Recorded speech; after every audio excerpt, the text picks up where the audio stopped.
Daniel was supposed to answer that, but he's just throwing it to Tim now. When we came on, I got scared. He's thrown a spanner in the works early. Basically, we're cycling our bikes from London to Melbourne.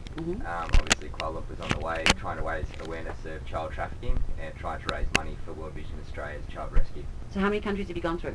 I think we're up to 22 at the moment. Wow. Yeah. Yeah, it's been 16,000 kilometres and 10 months to about yesterday. So we've got 6 more months to Melbourne and another 8,000 kilometres to go. So how do you actually do it? You fly into the country and then what? Do you have a route through the country down to the next country or across the next country and then take another flight? Aaron? So our first flight we had to get was across part of Pakistan, but we pretty much cycled from London with a ferry to Dubai with another ferry, and then we had to get another flight over a small part of China. But other than that, it's been cycling the whole way. Wow, that's incredible. Okay, how did this all come about? How did you start?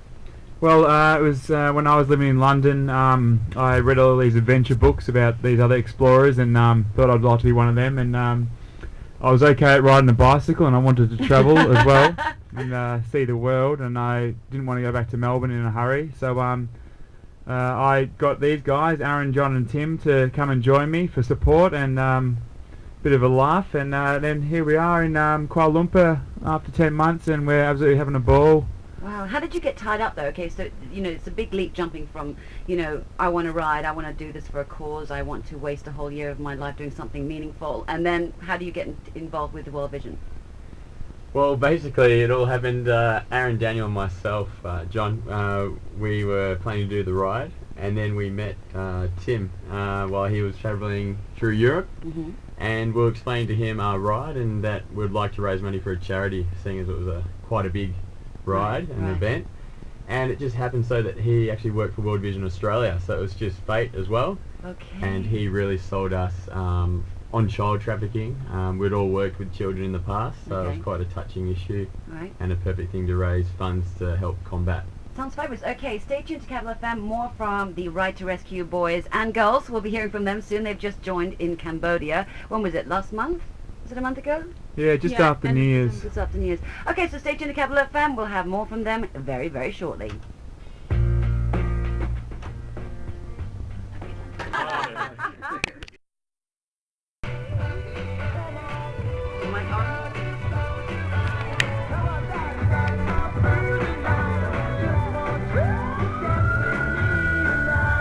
Capital FM 88.9. You're here with me, Aisha, in Playtime, and I'm here with the Ride2Rescue folks, all the way doing their thing for World Vision. Now, I want to know, alright, you traveling all this way, obviously it's going to cost you guys a lot in terms of, you know, your physical selves, but also how you actually put up with yourselves. So obviously you don't, you know, sleep with a bike and then ride with a bike and then, you know, by the wayside. Oh, it's just the Ride2Rescue boys. So how does this happen?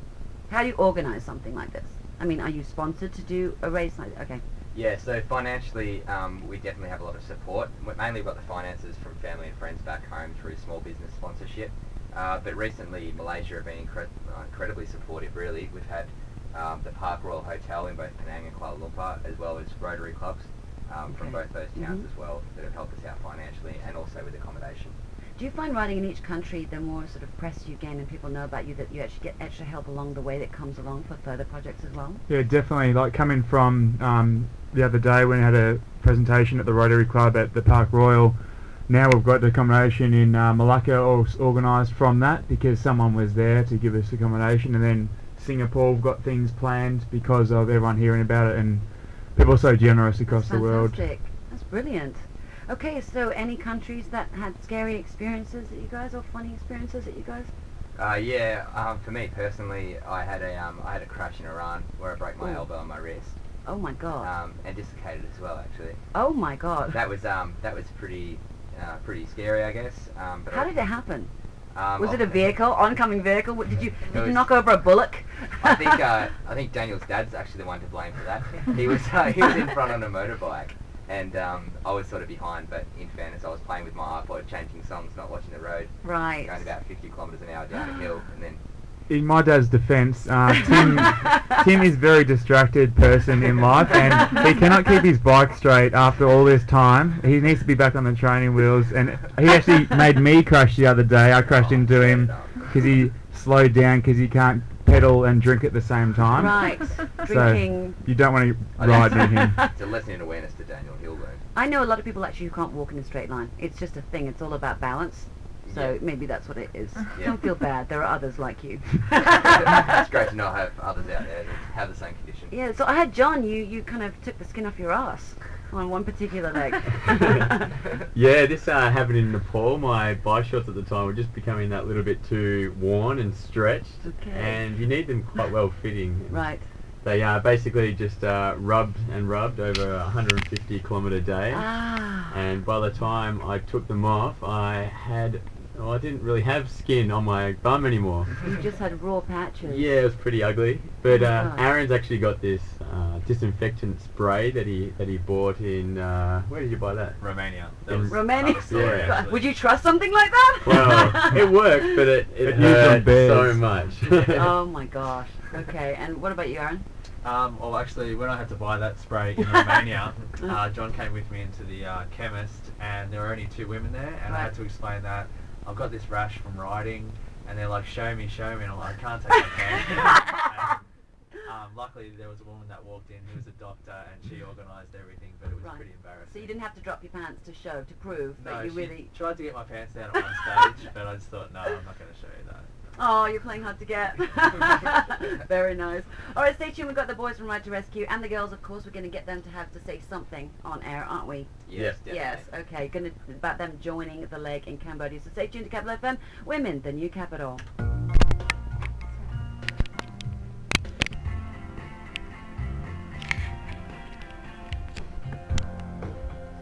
Capital FM 88.9. Here with me, Aisha, in playtime with the Ride2Rescue folk. And Daniel, you're going to introduce a team member who just joined you in Cambodia, affectionately known as the Hamster. Yes, the hamster. Tim and I met her in Kathmandu, and she was eating a lot of momos, a local delicacy. And What's a momo? it's a bit like a dim sim or a dumpling, but they're fried or steamed. They're absolutely sensational. Okay. And it turns out that she's a professional Ironman, and she's been with us from Siem Reap to here in Kuala Lumpur, and has made a fool of us on the bike a few times, and not only rides faster than us, but when we get to a destination, she goes for an hour-long run just to rub it in. Is this true? You actually feel the compulsion to run after spending hours, a whole day on a bike? Sometimes, yeah, it's a sickness, I guess, an illness. Is it just to stretch the other parts of your muscles? Because obviously it's different parts of you, right? Cycling and running, different muscles maybe? I'm trying to throw you a bone here. Yeah, it's very, very different, but I think it's just for me, it's just to get some time away from the guys. Yeah, I don't No, I'm blame you for kidding. that. Yeah, no. Okay then. So how did they convince you that they weren't weirdos and get you on board? Was it because of, the sensible members of the team? Obviously not Daniel. You got a charm, really. Yeah, I actually just talked to Daniel. I like the weirdo thing. I think that's why. Okay. Okay. What's that phrase? About the two weirdos, being drawn to each other. Two wrongs don't make a right. No. Okay, I love it. Okay, so you're quitting, or no, not quitting. Quitting's the wrong word. You're stopping your leg in Singapore. Yeah, I think they're kind of tired of being beaten all the time, so I have to give them a little break. I love it. Put up with. The woman on the team is faster than all the boys put together. I love it. Have you had any accidents at all? No, not at all. I'm a really good cyclist. I love this completely. Okay then, all right, we are coming back in a very, very short while to give you all the details on how you can be a part of this whole World Vision Ride2Rescue thing. Tim, there is a website you can go to, right? Yeah, that's correct. It's www.ride2rescue.org, and that choose with the number 2. Facebook. Okay. And please feel free to add us on Facebook as well.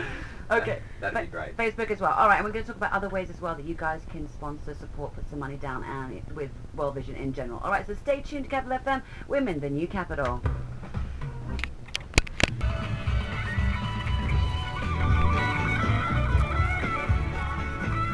Capital FM 88.9. Here with me, Aisha, in playtime with Ride2Rescue. Okay, so Tim, we've had a bit of a laugh here, but let's go back in all seriousness and discuss, what really is going on in terms of what you're riding for and how people can help. Yeah, definitely. So as we've previously mentioned, we're riding for child trafficking awareness, and one of the things that a lot of people don't know is that you can really make a big dent into the child trafficking world through non-financial actions, just through advocacy and through the knowledge of knowing that it happens. So, But how can an everyday person, I mean, like, you know, everyday person going about their lives, so busy juggling, what can they be aware of in order to actually do their tiny little part? basically looking at where you're buying your products from, and that can be any sort of product, whether that can be food or whether that can be clothing, and making sure that they're ethically sourced. You can look at why something might be priced so cheap. You can do a lot of research from the favourite clothes that you buy. You can have a look on their website to see what they're doing. And to see where they're manufactured, if it's, any to see kind if it's of... all kosher. You called it bondage labour. Yeah, well, there's sometimes people can be exploited all over the world in various forms of exploitation, and bondage labour is just one of the many forms of child labour that gets taken into account. How can you find out, say for example you shop at, you know, if you're more sort of like a young up and coming thing, you've got disposable income and you want to buy high street stuff and everything, how can you know what you're buying is safe? Because I know, for example, myself, I would never want to buy something that impacted negatively into anyone's life. And I can guarantee that with the coffee I buy, because it's got it on the labels, fair trade and all sorts, and in cosmetics as well. But with clothes, it's really difficult. Yeah, I mean, I agree with that as well. It is very difficult for a lot of clothes, particularly in the Southeast Asian region, to find out whether it is ethically sourced. One of the best things you can do is, now with the internet, you can just go on Google and see what companies are doing the right thing, and then rather look at what not to buy rather than what to buy, I guess. Okay, that's fantastic. Okay, that's a really good way that everybody can contribute and stop this hideous, ridiculous disease, and it is a disease, a human disease of action, or inaction rather, that's going on. Okay, we were back with website details and how else you guys can help the Ride2Rescue team as they carry on the way to Melbourne. How long is it going to take you to get to Melbourne, do you reckon? Right, 5 more months of riding. 5 more months of riding. Are you bored of riding yet? Yes. Okay, are you the only one who's not a regular rider? Is this something new for you? No, I'm a regular rider, but I do have a lot of breaks, I guess, with injuries and losing passports and so forth. Oh, okay, alright, okay, fine, alright. We'll be back with the boys, so stay tuned to Capital FM, Women, the new capital.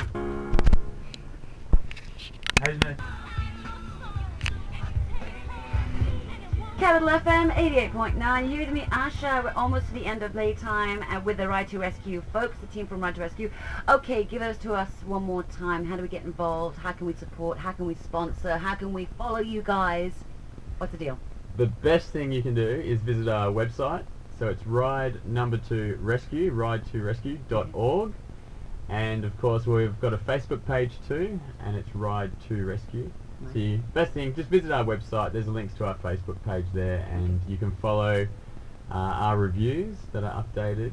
And your reviews are, do you guys actually blog about your whole experiences of what you're doing? So all the crashes will be in there? Yeah, well, Is your bum story in there? Yeah, I do. with a pretty gross photo, actually. Oh, really? Oh, okay. But yeah, no, I do like a day-to-day, quite a detailed review, and then Daniel's a feature blogger. I've done plenty of blogs on... He looks like a feature blogger. I've done blogs on Uno, an Everest base camp trek, and I've just done a Q&A with our bikes, just to get to know our bikes. Your bikes, which they can't be here today, unfortunately, because they've gone to see the doctor, haven't they? Yeah, they're having a bit of a rest too. Some of their bones are a bit sore, and they need to be repaired very soon. I can understand that with you on it. Anyway, how can people support or give you guys money and support the cause and stuff? Help. Again, on our website, you can visit there, and there's an option.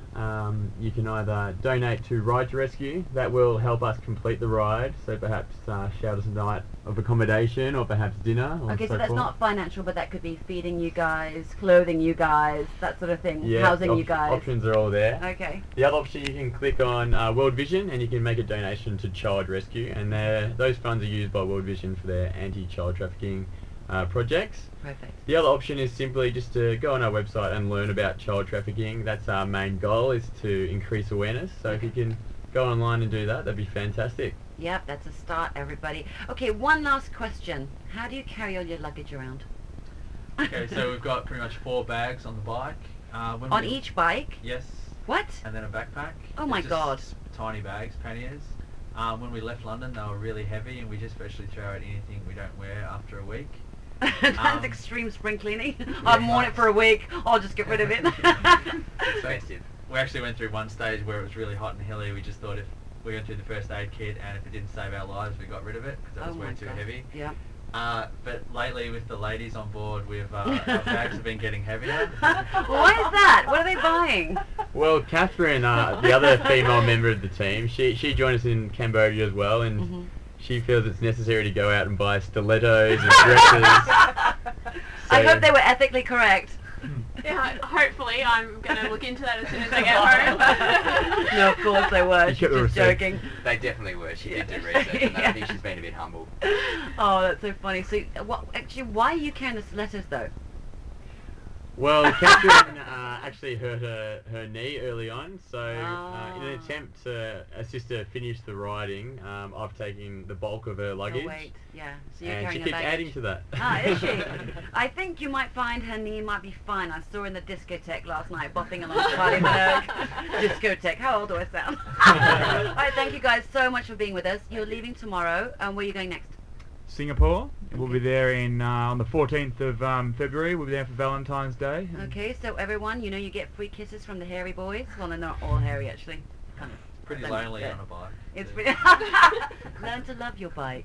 Be at one with your bike. And when do you go off to Singapore? We fly over to Jakarta, a little short flight there, and then ride across Java and over to Bali, and then from Bali we'll fly to Darwin to start the Australia League. My goodness. Well, good luck to you guys. It's an amazing cause. Well done. Thank you so much for coming in. Can I just say, thanks to What, Daniel? What do you want to say? thanks to Capital FM, nothing stops Ride to Rescue. Bless you all. Stay tuned. Patricia's coming up with My City right here on Capital FM.